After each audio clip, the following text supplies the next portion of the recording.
Let's now invite Gordon Holden, former Canadian diplomat and Director Emeritus of the China Institute at the University of Alberta. Good evening and thank you for your time.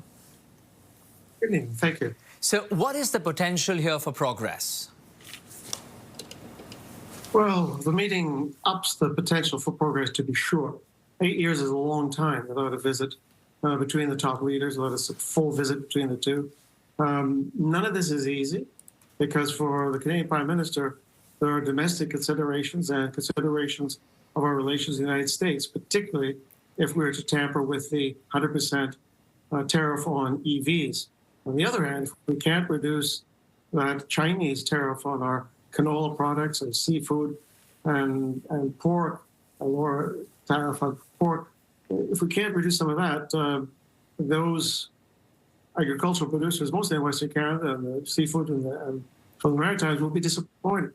So there's much at play here. There may be partial solutions possible as well, though, which reduce the tariffs but not eliminate them, or perhaps put in tariffs in place of that very stiff and steep 100%.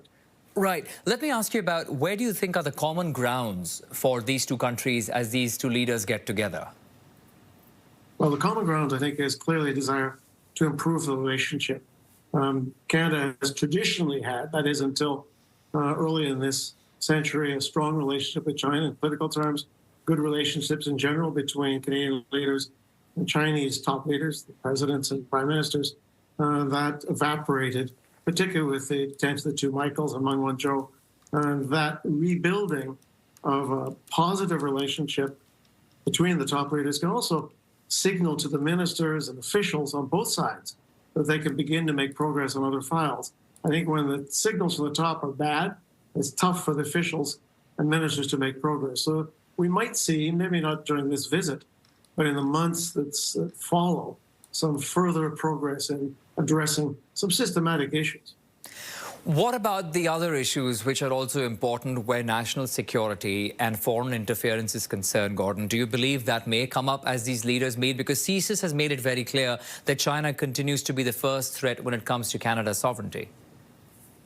These are not going to go away. From my experience of Chinese security agencies, I compare it a bit to crabgrass. You pull it up, it grows back again. So this is an ongoing effort. The Ministry of Foreign Affairs in China is not the most powerful ministry. The security agencies are more powerful.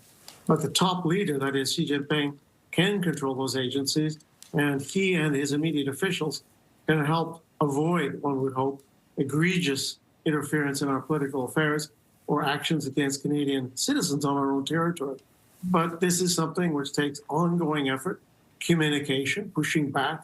To expect it's going to vanish after a 2 or 3 day trip to Beijing is naive, but it doesn't mean that it can't and shouldn't be addressed.